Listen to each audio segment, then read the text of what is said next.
Fixed it. All right.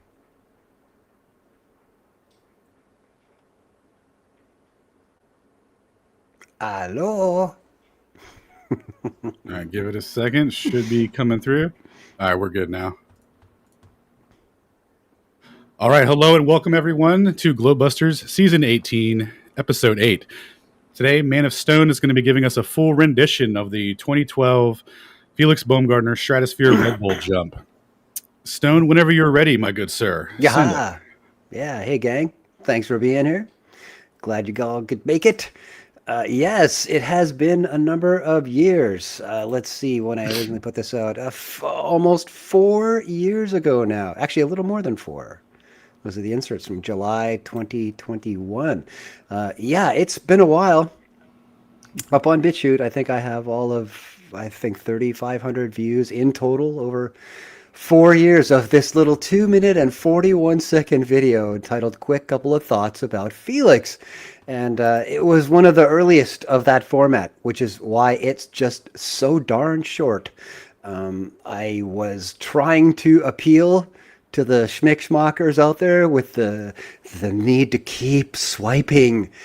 Can't look at anything for longer than 10 seconds. And that's exactly how this video turned out. So yeah, let's get to the sharing of the screen and all that fun stuff. We'll even go entire for fun. 10 seconds is an eternity in TikTok land. It is. Listen, when I'm endless scrolling at 3 a.m. on YouTube Shorts, 10 seconds is forever. If you haven't hooked me in microseconds, I'm out. Seriously, you could be asleep by then. What? Such injustice. All right, so my screen is now up, so we're looking at the infinity, I'm sure, by now. Infinity. Yeah. So we'll do the double hide, and then we'll just bring it over here to Felix, and we'll max you out for a while. There he is. How's that for visibility? There we go. Looking Yeah. And that's exactly what I added there as a cute little cheat note. In the lower left is at the year 2012, Felix was 42 years old, and he died at 55 this year, about a month ago or so. Peace be upon him. Ironically, while he was up power sailing, doing something that is absolutely second nature to a guy who has fallen from 127,000 feet in the no air. I don't even mean up in the air. I mean beyond the air, straight down for 9 straight minutes. It's like absolutely blows my mind that would be the cause of his death. And yeah, too damn bad. That's all I can say there. Because frankly, he, as the story has it, he landed on a piece of pavement some perhaps 20 to 40 feet away from a pool at a hotel on the beach where he was doing this power sailing at a resort area. So if he had just had a little better aim, he even might have still been saved from the dirty pavement monster. But that's an aside. Let's get back to what happened in 2012. He actually, when I put up my comments about this video at the beginning, the catchphrase, the subtext, it is that he did us 2 favors in taking this jump, not just one. And see if you can spot what they are, because I'm about to make them very clear. The first has to do with the fact that this entire jump was not just sponsored by Red Bull, who got all the press, but GoPro.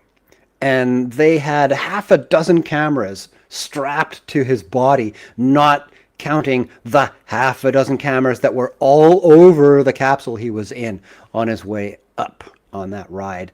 This one we're looking at in this frame here is the beginning of one of half a dozen very NASA-esque 6 seconds long tops sequences of his fall.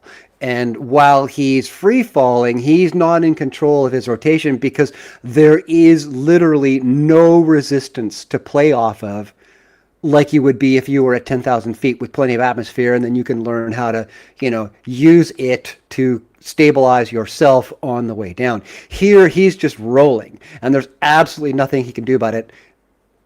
In turn, absolutely nothing they can do about the footage that his cameras are picking up. This one, you can see that the line I've drawn, this little teeny thin red line right along the edge of the surface of the Earth here as this camera is seeing it, is pretty close to center. As a result, it's a little bit curved. But then, just 5 seconds later or so, that's how curved it is. Farther from the center, much more curved, and can you believe it, even more concave than flat. And like the caption here says, this is the shot the mainstream will not use to show Felix falling from the sky.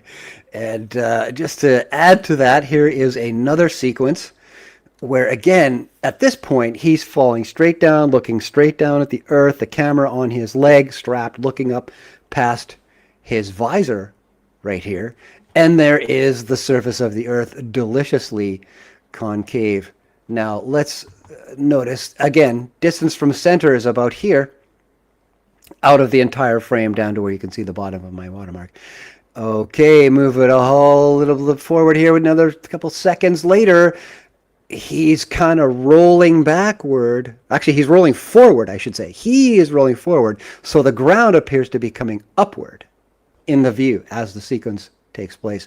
And here you can see that this is a little bit convex and a little bit concave as it goes right through the middle. And again, we move the clock forward a few more frames and it fills out. Here's the one where we started 2 frames ago on my presentation here.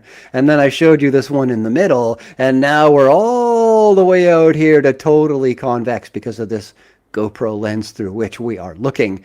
And yes, the news producer says, yes, this is the part of the broadcast where we will be showing the audience Felix dropping to the Earth. And oh, don't forget it's a ball, boys.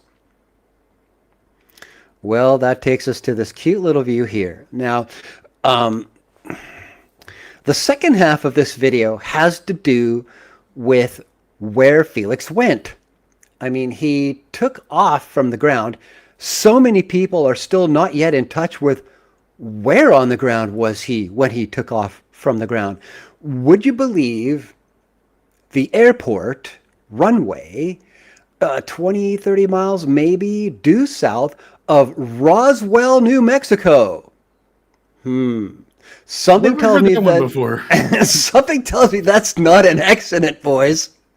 Something tells me there's a little bit of signaling going on in their MO. But while we're doing that, there's going to be a number of things that I'm pointing out about what happens at this moment of time. The capsule, him, his position, all the biometrics that we're reading here, his vital signs, etc., and what we see below. This camera we're looking through right here is on a big tripod out the top of the capsule where the connections to the balloon are, etc., etc. All right, we're looking pretty much straight down. And this is the formation. This is a sandy, rocky outcrop in the middle of this part of the desert in New Mexico. And it's a fair bit to the east of Roswell. And now I say a fair bit. No, I'm going to give you the exact figure, and I'm going to show you exactly how we got to that figure, because I, of course, am the kind of guy who will painstakingly waste an hour straight tracking frame by frame exactly where here he lands on the ground. And I mean to the meter. So while we're doing that, don't just keep this shape in your mind, but this little triangle cut out here in the topography and where that relates positionally to here, and then you will be able to extrapolate exactly where we're going to place him over here in subsequent frames. And then you will see that I'm absolutely correct in my assessment of the distance that he traveled from Roswell runway, from the airport runway, south of Roswell, to this particular spot on the ground. 158 minutes of uptime plus 9 minutes of drop time later. So there's where you need to see. I could actually go to the video and we could watch that. It's I think it's worth it. It's just ahead here, and there it is. So this is where we're at in that same frame. So this is kind of a reverse Where's Waldo for me, and it tells us also a great deal about camera's perspective and the natural resolution capabilities of the human eye, even because this camera is not zooming in or anything while this is happening. It's a totally static perspective. Watch Felix, and I'll even kill the audio so that we're not distracted by that. Watch Felix become exactly like one of these little dots. These dots are cleared yet not yet developed lots. And there's a road or two or three connecting them all to each other. Somebody's got a plan for something that's going on in these properties here. And they're cleared away, but nothing, almost nothing has been built on them. Okay, ready? Here, watch Felix disappear, or almost. Bye. So weird. I thought we should see him forever at the same size. Okay. Where's Felix?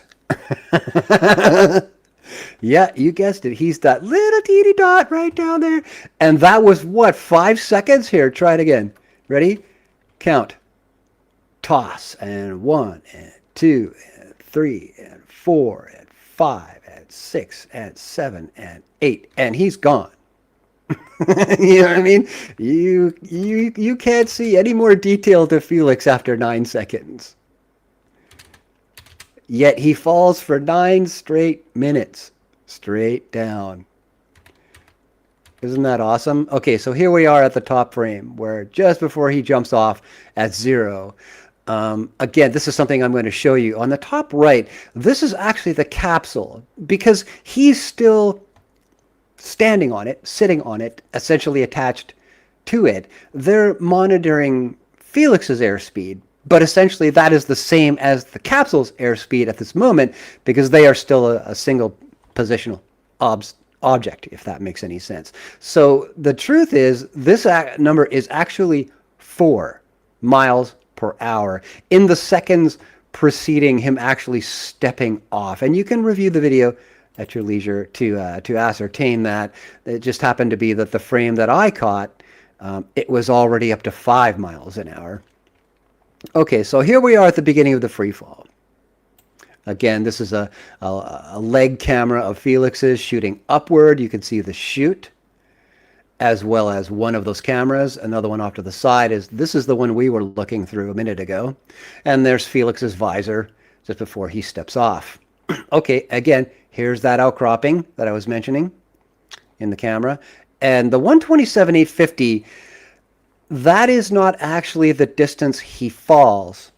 That is the distance from which above sea level that he falls. And we're also going to be taking a lot closer look at this useless little diagram in the bottom right, which is supposed to be telling you all about the physics of what's going on and the things that Felix experiences on his way down. Okay, so again, 127,850, if we were talking about ground level, which we're not above ground level, that would be 24, and a fifth miles. We're almost that far. In fact, by the time he drops down to 4480, which is the altitude of this land here in New Mexico, he falls a total of 123,000 feet, which works out to 23 1/3 miles. So if anybody wants to be brutally accurate about quoting the figures about what he did, there they are. All right, so not much else to notice here, except that at exactly 9 minutes, that's when he starts to put his feet on the ground. Okay, here's the graph. And again, I have added a number of vertical lines all the way across here and altitude markings across here. This yellow one is Mach 1.0. Now, that's one thing we should also cover. When Felix drops, and I'm going to move to a higher resolution copy of this for the remainder of this part of the discussion. And here we are. This is me drawing it up in Inkscape. All right. a little cleaner, I hope, for you guys too. When he's up here at 127,000 feet and absolutely no air, this is not actually the speed of sound. In fact, it's a great deal slower than that. Mach is actually a function of the pressure of the media through which the sound travels. The closer to sea level, the higher the pressure, the faster sound travels. So this yellow line we're looking at is actually Mach at sea level, and they're calling that 762 miles an hour. Just to keep things clear. So he jumps off at 127, and then in a matter of seconds, he hits 120,000 feet, 7,000 foot drop already, and he is already going like a bat out of hell, 300-400 miles an hour. Here, after he comes below 100,000 feet, and he's on his way to 90,000, he hits peak speed.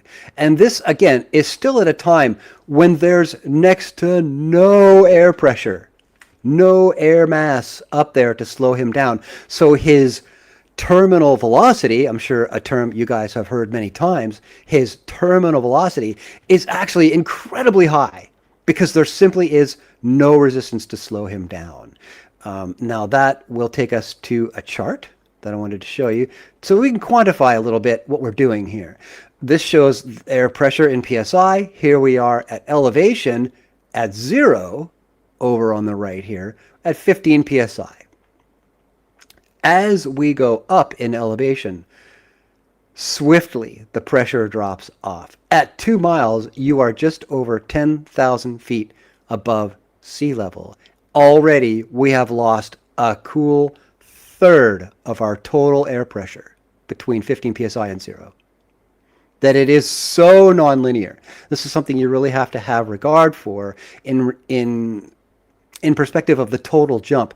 And still, here at 12 miles, halfway to the 24 miles up he was when he jumped, we're looking at less than 1 psi. There's just nothing up there, gang. That's why he was going so fast. That's why he was so out of control for so long until finally, as the, things started to change for him around 50,000 feet. And he was in control and able to manipulate himself, his orientation after that point coming down. And it was actually pretty scary. The film producers, the editors, while they were spending their time here, spent a fair bit of time right here covering that Felix was actually radioing to the ground how out of control he was and that he didn't think he was going to live. And it was pretty crazy there for a good 30 seconds or so. He had no idea whether he was ever going to be in control again. But like I say, he was indeed. After he dropped just under 10,000, this is when he deployed his chute. This is supposed to be a record of the gravitational forces he experiences, both positive and negative, in doing what he was doing. All right, this, of course, is just the altitude. And the yellow one here is where he was at 100,000 feet, matching up with this line, this vertical line here. Not much else to know about this diagram, except that you could see how much time we're looking at. That from this red line all the way over to touchdown here, that's 9 minutes. Yet he spent nearly half of that time under 10,000 feet. I find that rather interesting. Some people, yada yada, get on with it, buddy. Let's get to the physics. But I think that's interesting. Okay, let's move on anyways. In the video, I take people to this section here.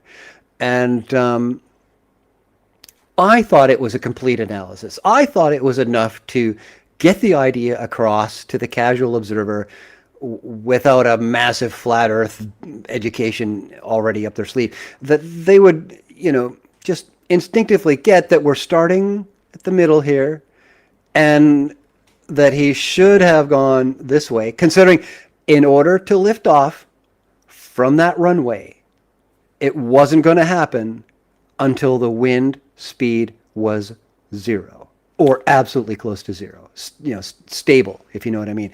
For matters of safety, strictly for safety reasons, they had to make that call, which they did. And the wind was pretty much zero when they let him off that morning. All right. So at that moment, what I didn't draw in this diagram is another arrow from right to left to indicate the Globie assertion that the Earth is spinning while all of this is going on at 15 degrees per hour. And okay, my bad. So since then, I have actually put together a little GIF just to demonstrate the principle from which I took from Dave Weiss, actually, who pointed this entire thing out about losing position as you increase altitude, and it's all a function of r, your radius, your altitude from the center of the allegedly spinning Earth. That when we deal with tangential velocity, whatever it is when you're on the surface of the Earth, as your altitude goes up, so does your circumferential circle of motion, that it becomes a longer line than the line we draw on the surface of the Earth as globies. Well, this is the little graphic that I put together recently so you can get it. You can see that as the Earth continues to spin after he lifts off, he continually loses ground from his starting position, because all he's doing is zero wind straight up and has no extra lateral, or in this case longitudinal, impulse. No way to speed up and keep position with what's going on the ground. This is the fundamental geometric premise of everything that's going on, or what you're about to see with the numbers involved, the spreadsheeting, and all the stuff that most people just tune right out. It's right there. He's losing ground because all he's doing is going up. This is how it should happen according to the globies. Well, don't you know, it didn't. And not only did it not, it happened in the other direction several times over. I mean, 6 1/3 versus 44 miles in the complete opposite direction. Here it is when we're looking at the top view now. Like here, we are on the north side of it looking south, and the Earth is spinning allegedly right to left. Okay, well, when we're looking at the top view, and with Google Earth, you just tap the N and it puts north up. That makes east to the right. That should be the direction Earth is allegedly spinning, because we see the sun go to the west, right? So that just makes instinctive sense. So when we look at the runway over here, this is where the airport is at the bottom of this spike, and we look at where Felix landed. He landed 4.4 degrees north of due east.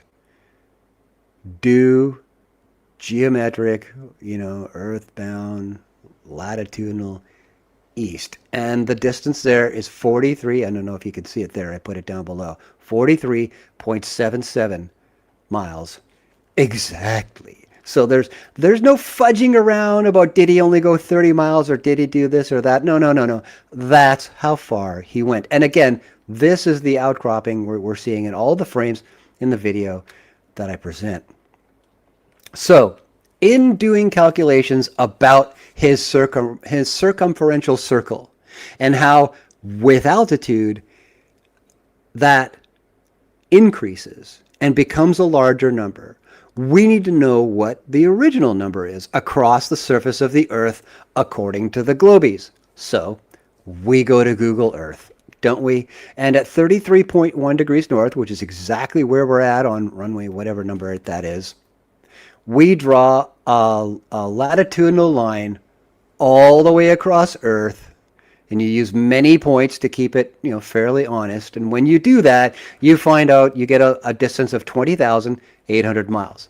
That it's not the 24,901 we have at the equator, because we're up here. We're at 31. What is that? 33.1? Yes, 33.1 north. So this total circumferential line across the surface of the Earth, according to Google Earth, is 20,800. And in my spreadsheet, you will see me use the number 20,802. Just because.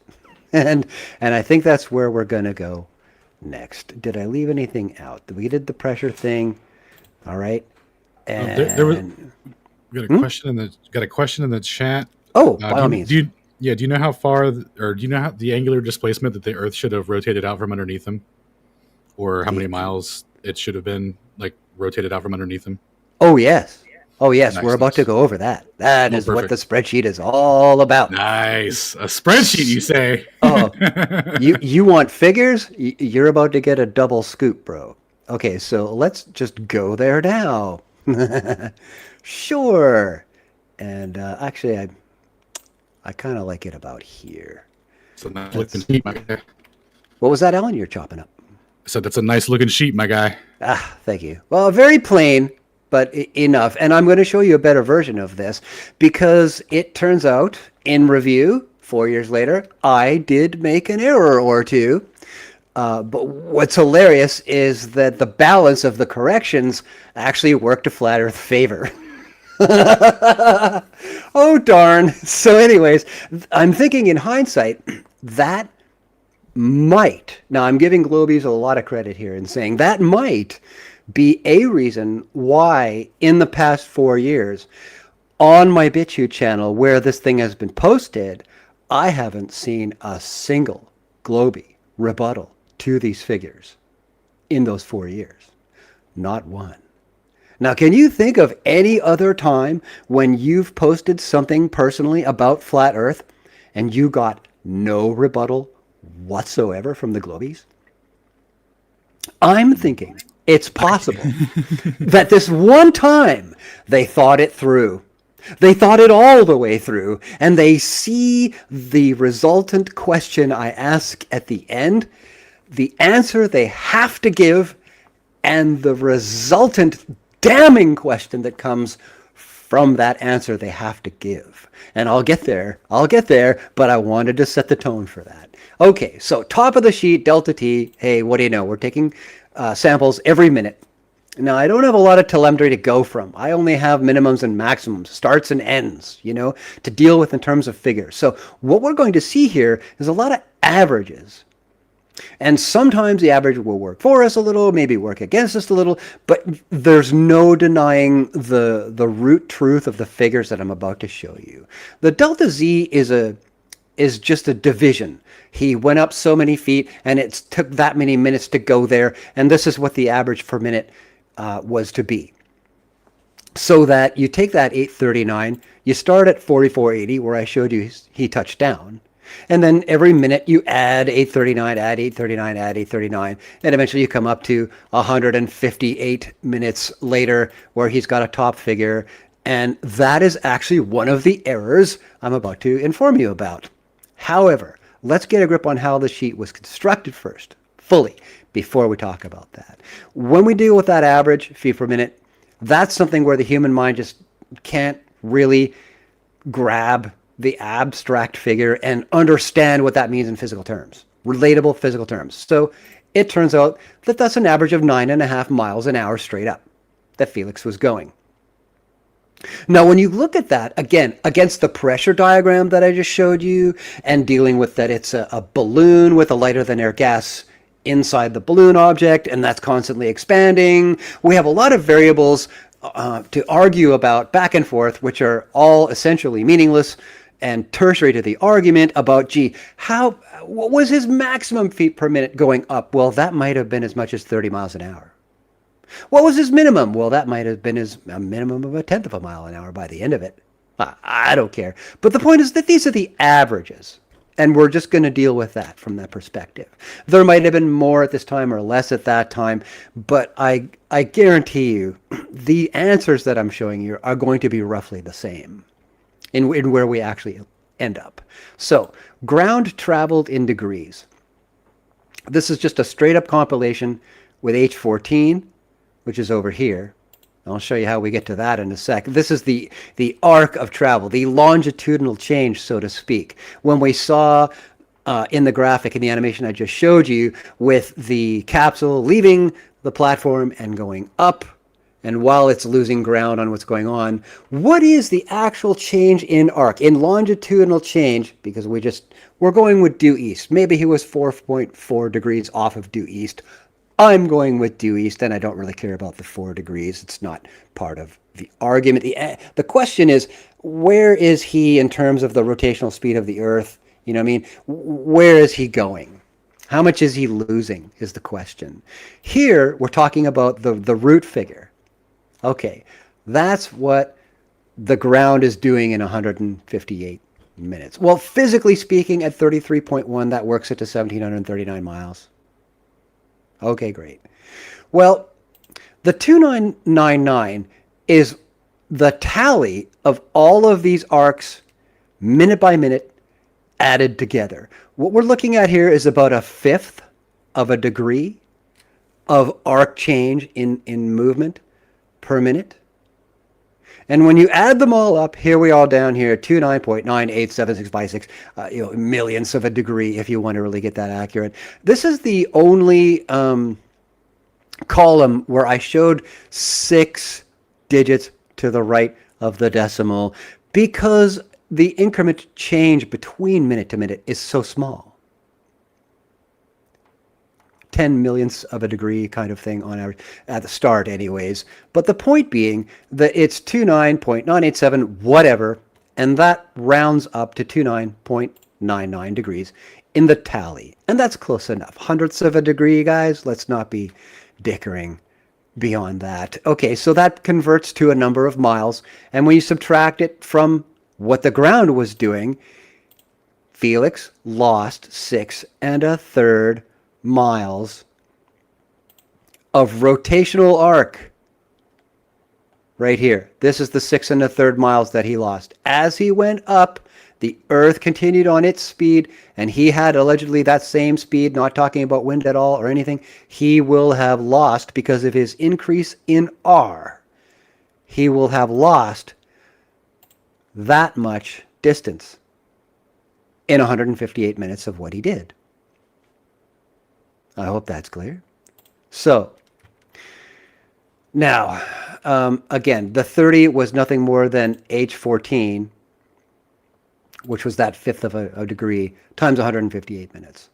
And I used only this figure, not every figure times 158 summed, just this one, because that is where we're at about 4,900 feet of altitude. That's just the surface of the Earth going by at that rate. And of course, we are then adding these together instead of the 158. We have a much more complicated formula, and that's how we figure out that he lost 6 1/3 miles. Okay, well, couple of things to correct here. You'll notice down at the bottom that this 137,082, that's not the height that he got to. He got to 127,850. So we correct that. And it produces a different arc, of course, because the elevations moment to moment will also change. The addition of the arc change will also change. And here is a much prettier version of exactly what you just saw, corrected on those terms. He still starts at 48 or 4480. That's the land altitude. Ain't nothing going to change about that. I'd like to talk about the Earth radius computation just for a second. Okay, well, you'll notice that that's nowhere near 3959 plus another mile or something, 8.85 of a mile on top. It's 3310. And it came out of, I don't know how I got to the 3310 at this moment, but what I do know is that instead, that radius should be a function of this 20,802 that we talked about. We should be going off Google Earth. So we did. Starting with this figure, if we divide that by 24, that's how many miles he's doing in an hour. And if that is the circumference, then the radius is 3310 of this circle. Okay, well, It's a weird piece of math, but and I'm not so sure I'm going to stand on it, but I will point it out that these figures differ by 20%. That could purely be a function of cosine changing latitude to latitude, equator to 33.1. I just found it an interesting distinction between the two. However, in any case, if this is the circumference of our circle of motion on the surface at that latitude, this allegedly, according to the Globies, is how fast you're going on the ground at that moment. So we keep that constant for the analysis. We've gone from 660 to 866.78. And you will see the arc goes from 1/5 of a degree to about 1/4 of a degree per minute at the beginning, and then slightly less, slightly less, slightly less, slightly less as we get to the bottom. The total at the bottom is now not 29.99, it's 39.36 degrees that he allegedly traveled. Well, the Earth traveled 39.50 in that time. And how do we know that? Well, we proof that over here at 15 degrees per hour. 158 minutes over 60 is precisely 2.63 hours, and you divide one by the other, you get exactly 39.5 degrees of rotational arc that the Earth was allegedly doing. Well, Felix only managed 39.36. That gives us a difference of 8 miles, not 6 1/3. So this is actually more to the point that he didn't just allegedly, supposedly should have fallen behind by this amount. No. Out here. This is where he should have landed, all things being equal, not taking wind into account, etc., etc., etc. If the Globies are correct, just as a function of increase in R over time, he should have lost that much arc in travel. Instead, he landed way out here. The question is why. Now, I've got other flat earthers even coming to me and say, hey man, don't forget, we looked up the data, the weather data for that day, and there was a wind blowing to the east at about 100 miles an hour. Don't forget. Well, the point is, that particular wind that we see on the report was closer to 100 miles to the south of his place where he took off, and he went east. So he probably only caught a piece of that. But that leads us to that damning question. How is it that the wind constantly outruns the Earth with nothing apparent driving it to do so? More so, what about the jet stream? That when you go up, I mean, I'm just showing the blue layer here, that's 127,000 feet away, you know what I mean? That yay, about here maybe, this particular altitude, you'll have a wind going from west to east, and it'll be doing anywhere from 100 to 300 miles an hour. And twice as far away from that, from the ground as that, up here somewhere, you'll find another, quote, wind going exactly the opposite direction at about 100 miles an hour, 150 miles an hour. How exactly is this happening in a globy world? This video raises a lot of questions, and I'm thinking that very well may be why we haven't heard squat from the globies on this issue. Well, I think their direct answer is none of this matters. As soon as we need it to, he rotates with the Earth, and then as soon as we don't need it to, he stops rotating with the Earth, and everything makes sense. He's got Hollywood on his side. That's how he did it. That's what I've heard. That's what I've heard the Globers say on this one. So that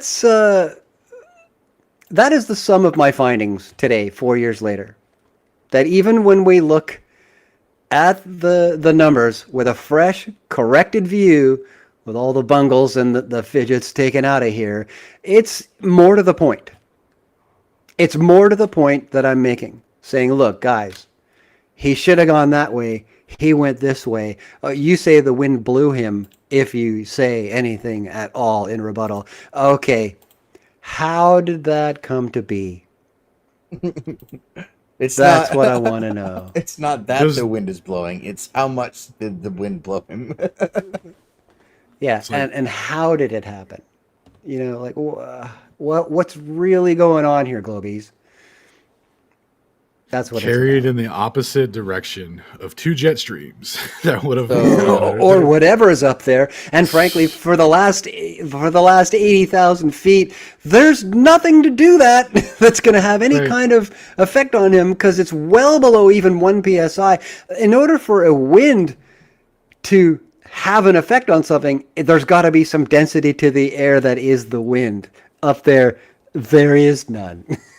So, you know, it's all very conspicuous and very anti-Globy theorem.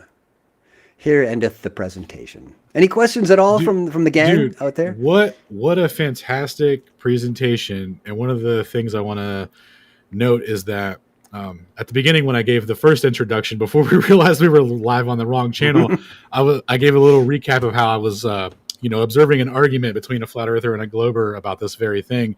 And the only thing that the globe guy was like putting forward was just straight gaslighting as to why it doesn't, like, as to how he predicted it was going to be in the opposite direction of ball rotation. It was absurd. And I was like, I need a professional here to look at this. There's no reason for this. It's a complete failure for them. It's a total wash. So when they are without when it comes to this issue. Like, dude, if it had went in the right direction, we would never hear the end of it. Why did he jump up and go? It went in the wrong direction. Crickets, bro. Yeah. So during the time he fell, it should have been 33,500 feet, 6.36 miles over 14-minute period. So that someone asked that directly, yeah, that's how much it should have been, and it went the other way. So either he jumped over a flat, non-rotating Earth, or the Earth spin went the other way for inexplicable reasons. It's Felix Day. that thing happened where it reversed, where everyone stopped and went the other way, I think. Yeah, that must have been it. Any other YouTube chat comments, questions going on there? See what we got going on in here. I really like Everyone this looks like they're example. having a good time. Dr. Bass Ackwards would like a Red Bull. No mention of Felix, though. See, Kevin would like you to give us a quick update on the Dave and Shiva thing. He would he? Mm-hmm. If that's possible, we could get into that towards the end, I guess. We can close on that. Yeah. Everything. What direction is? Nope, that's not it. That's not related to this. No, everything. Everyone's getting it, apparently. We're good to go, are we? There's going to be a test, y'all. It's a really good example. Yeah. Show me R. How is R changing here? What proportion? Yeah, you mentioned earlier.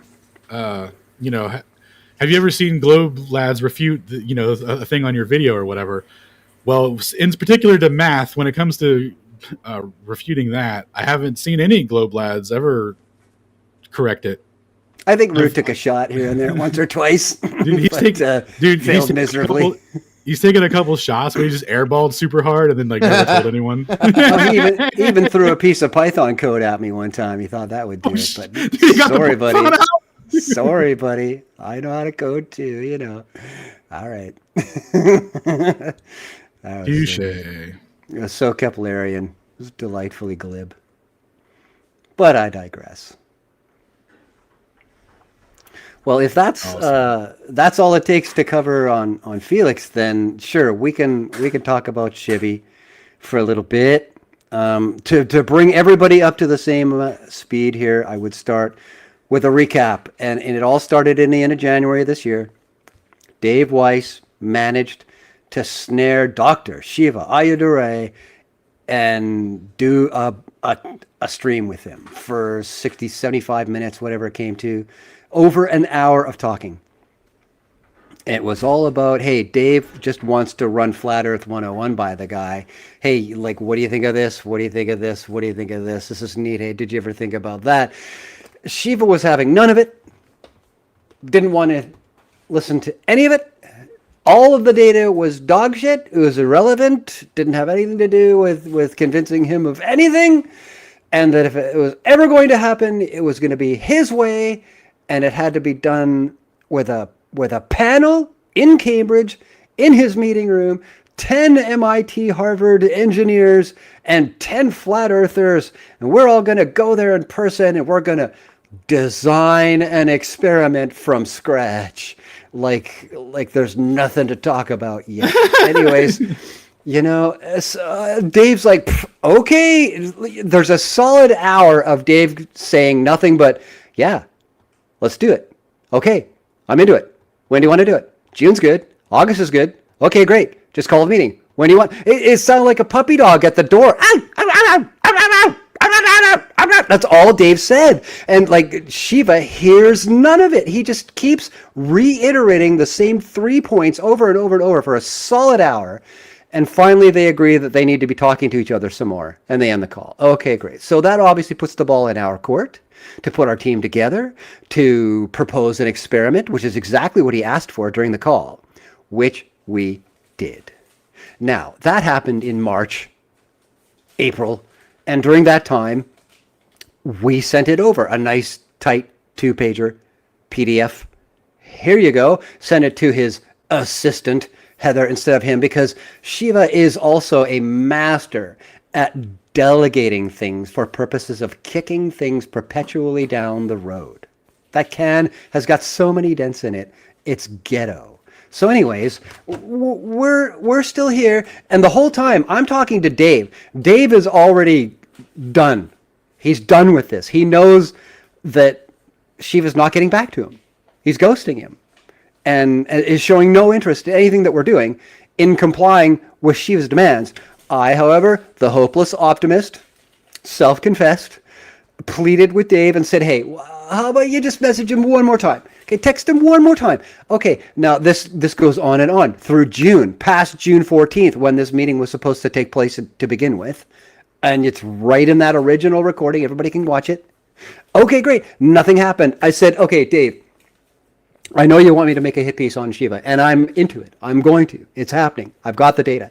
But let's be totally in the right here. Let's wait until, this date also goes by, and then text him one more time. Give him that chance. Now, in fairness, the first time we tried that back in April, or May, or whenever the hell that was, maybe even March, when we said, hey, Shiva, or actually Dave texted him, hey, Shiva, we have sent the PDF over. What's going on? Can we not put a Zoom call together? Shiva at that moment sent one text message back, pretending to show some concern, and asked, oh, where did you send it? As if his assistant didn't immediately forward it to him in the first place. Playing innocent, Dave's like, okay, we sent it to Heather. She had it. We sent it a couple of times. From then, we hear nothing from Shiva. We message him in July. We message him in August. We hear nothing from Shiva. Okay? September rolls around. I put out the video release party. We saw it last week. It's an 8-minute vid. It's all about what just happened. For those of you who have not seen any of this, that's what I just recapped. It's then that Shiva decided to jump on Twitter and answer me directly, saying, oh yeah, Shiva claims that he has already had 3, not 10, 3 MIT engineers on the line and ready to go since January.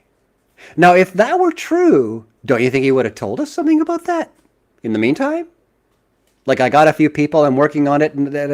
No, none of that. Okay, further, since last week happened, he is now saying that we failed to make any effort to set up a date for this meeting, any effort to propose an experiment, any effort to get our team together. He's saying that we dropped the ball.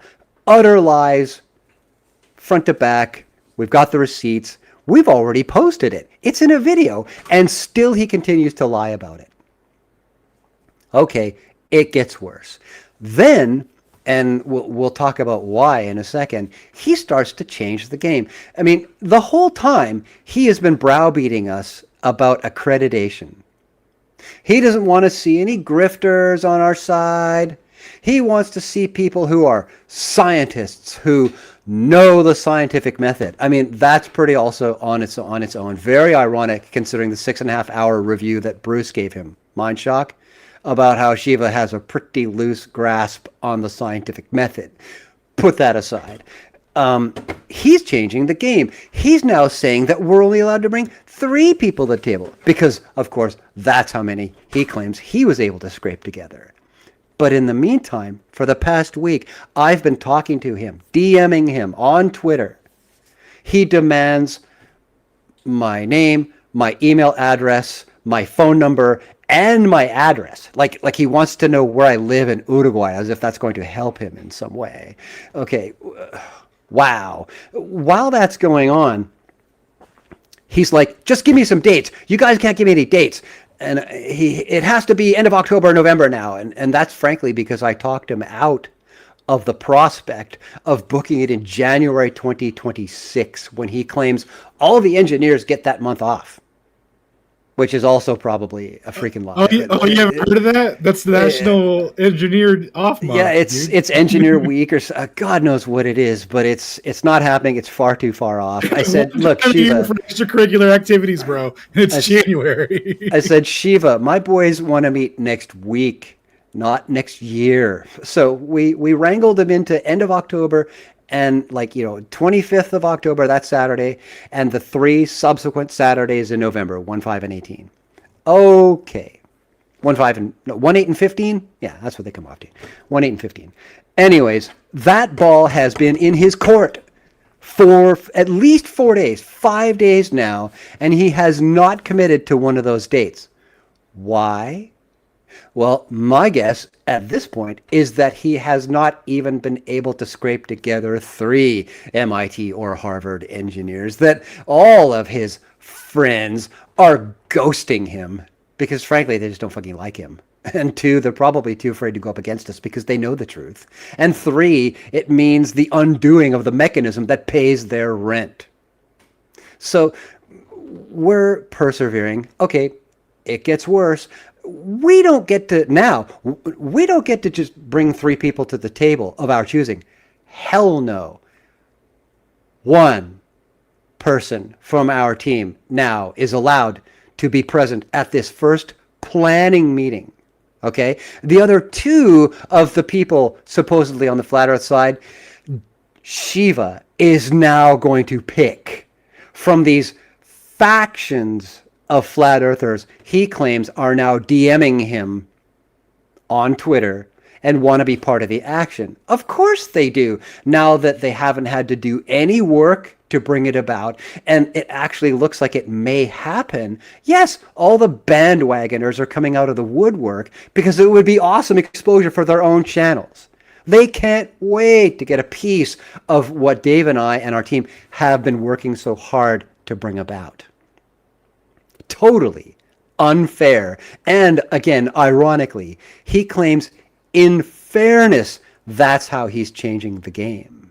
That we only bring 1 person to the table. I was talking to Dave Weiss about this morning, and his insight was nothing short of brilliant. First off, you should also know that Shiva spontaneously posted on Twitter a tag to a YouTube rap video posted by, you guessed it, MC McLooney-Troons called Dave is a Scammer. Cute little rap tune. It's kind of catchy. You should watch it. It's good for a laugh. But I wonder how it came to be that this week, Shiva actually posted that video to Twitter. Dave says, obviously, McGoon has been in contact with Shiva, and now they are working together. This is why the rules are constantly changing. This is why we're only being given 1 spot at the table. They want that spot to be Dave, so that they can bring tons of accreditation to the table and just science him into the ground. And somehow just, design their own freaking experiment, which is totally invalid, but Dave may not, or they're planning and hoping that Dave will not be the guy who's equipped to call them on their bullshit. So that brings us to today and the conversation I had with you two guys about an hour ago. And that is my reaction to what also happened in the conversation today with Dave, where Dave said, in that case, Dave's ready to bow out knee-jerk reflexively. He says, look, Dave sees himself as a flat earth 101 kind of guy. He does not know, he does not have the fluency and the command of the subject that the three of us do. And he mentioned you two guys specifically. So this is why I asked you two guys, and I am so glad that you've accepted the invitation to be at that table, regardless of the shenanigans Shiva pulls in the meantime. Thanks again. Damn. No worries, good lad. Summary. Can't wait. Gonna try and out science the science lads. Blast these Or guys whatever. out of the water. Matter. It's going to be awesome. And he claims he's going to stream it. Take him at his word. We can take our own recordings, of course. But yeah. Why hasn't Shiva committed to any of those dates? Because he's lying from top to bottom. Everything that's coming out of him is a lie, is projection, is evasion, is delay, is convolution, is changing the game, is childish. And yeah, we're calling him on it, boys. Nice. Yeah. Well, we'll see him there in October. That'll be Be awesome. there or be a sphere of a radius of 3959. Any comments from the peanut gallery on anything I just said? See, the gallery of peanuts is mostly things about when we look up, flat Earth can't explain. So that guy is no longer able to comment for some reason. Shout out to Tony Coriolis in the house, the only Coriolis I know of. Yo, Tony. You sent him up to the stratosphere. I bet you he would have landed in the right direction that the globe would have predicted. Yep. Shades properly placed. I think we could accomplish that. Yes. All right. Yeah, everything's looking good. Nice recap. We look forward to keeping you guys updated on that. Stone is the spearhead of that, so he will keep you posted on everything. We will be back next week to do a presentation on Holton ARP and Seeing Red. If you guys aren't familiar with Redshift, use this week in between to learn a little bit about Redshift. So next week we'll get into the old cosmological belief system of infinite expansion, forever and always, with no mechanism and anything. Mechanism we'll get required. into all that. Just super belief power. Dude, I heard Michio Akakio or whatever saying earlier. He was like, dude, we used to believe that the Big Bang happened so fast because like the implications of how it's described in general relativity, which means nothing, implies that it happened too quick for God to create the universe. So there was no room. Bro, it was too quick for God, guys. And then, but he's like, but we don't believe that anymore. We now, the guys. So I'm like, okay, they're bringing God back. That's nice. Nope. What they now believe is that the Big Bang is a quantum feature, and if it happens once, it happens everywhere and always, and creates multiverses. So still no room for God, but room for instant universes forever and always. But Well, no God, guys. At least they made Endgame possible, and now someone can be Superman and Iron Man, so that's cool, right? Oh, you got to keep the backbone for that in reality. that's true. That's true. I forgot about that. You better invest in that franchise right away. It's awesome, dude. So we will see you guys next week to see if we can get to the heart of this cosmological blunder here. All right.